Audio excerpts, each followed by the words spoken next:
Latest updates ఎప్పటికప్పుడు పొందడానికి big TV WhatsApp channel follow అవ్వండి. లింక్ డిస్క్రిప్షన్ లో ఉంది. క్రిస్మస్ యేసుక్రీస్తు జననానికి గుర్తుగా ప్రపంచవ్యాప్తంగా కోట్లాది మంది జరుపుకునే మతపరమైన సాంస్కృతిక పండుగ. ప్రతి ఏటా క్రిస్మస్ పండుగను క్రైస్తవులంతా అంగరంగ వైభవంగా జరుపుకుంటారు. ప్రపంచవ్యాప్తంగా అనేక దేశాల్లో క్రిస్మస్ రోజు ఈ పండుగను క్రైస్తవుల్లో అత్యధికులు మతపరంగాను, క్రైస్తవేతరులు సాంస్కృతికంగాను జరుపుకుంటారు. ఈ క్రిస్మస్ పండుగ గురించి మరింత డీటెయిల్డ్గా ఈ స్పెషల్ స్టోరీలో తెలుసుకుందాం.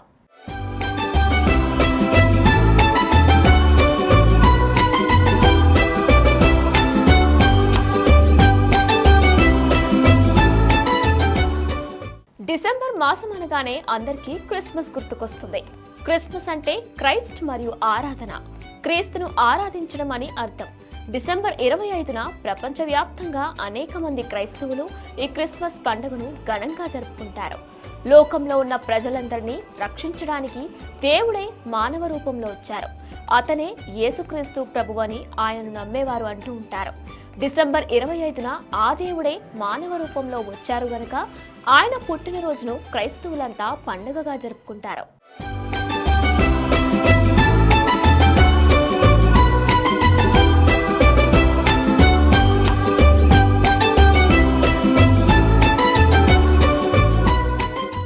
యేసుక్రీస్తు ఇజ్రాయెల్లోని బెత్లెహేంలో కన్యక అయినటువంటి మరియా అనే మహిళ గర్భం ద్వారా జన్మించారు.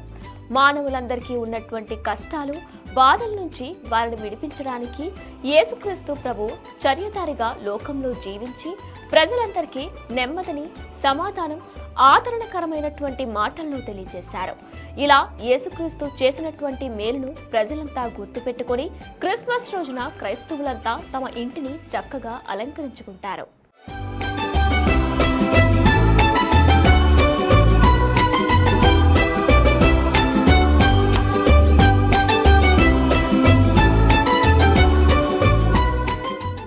యేసుక్రీస్తు ఒక పశువుల పాకలో జన్మించారు. ఎందుకంటే తమ యజమానులు మరియకు పశువుల పాకలోనే స్థలం ఇచ్చారు. ఆ పశువుల పాకలోనే యేసుక్రీస్తు జన్మించాడు. అక్కడే ఉన్న గొర్రెల కాపర్లు వచ్చి యేసుక్రీస్తు ప్రభువును ఆరాధిస్తారు.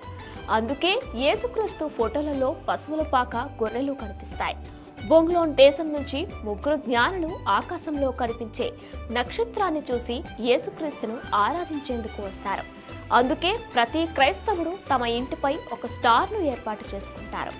యేసుక్రీస్తు జన్మించినప్పుడు ఆకాశంలో నక్షత్రం పుట్టిందని భక్తులు విశ్వసిస్తుంటారు.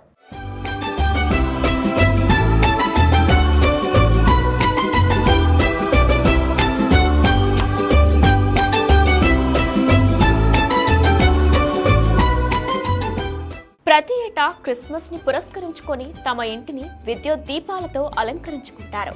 కొత్త దుస్తులు ధరించి ఆనందోత్సవాల మధ్య క్రిస్మస్ వేడుకను ఘనంగా జరుపుకుంటారు.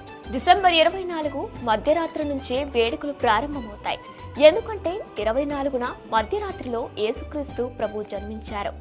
రాత్రి 11 గంటల నుంచి 2 గంటల వరకు అంతా మందిరంలోనే సమావేశమవుతారు. ఆ యేసుక్రీస్తు ప్రభు ఏ విధంగా ఈ లోకానికి వచ్చారు, ఆయన వచ్చినటువంటి ఉద్దేశం ఏంటనే మాటలను పరిశుద్ధ గ్రంథంలో నుంచి తీసుకుంటారు. తిరిగి స్మరణకు తెచ్చుకొని క్రిస్మస్ గీతాలతో రకరకాల వాయిద్యాలు వాయిస్తూ చక్కటి సందేశం అందిస్తూ యేసుక్రీస్తును ఆరాధిస్తారు.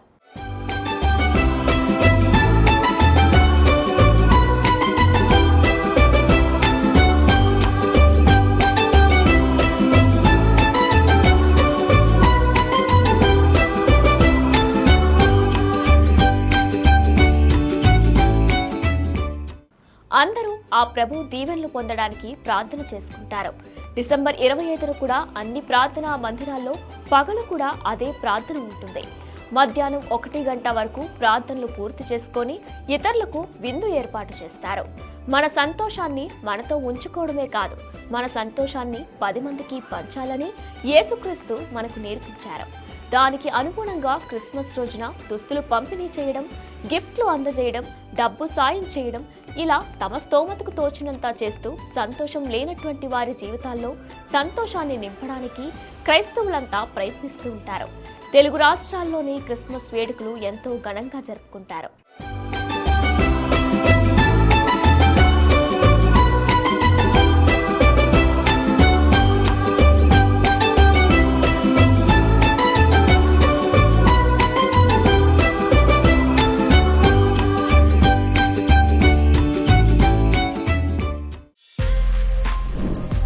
For more videos like this, subscribe Big TV channel.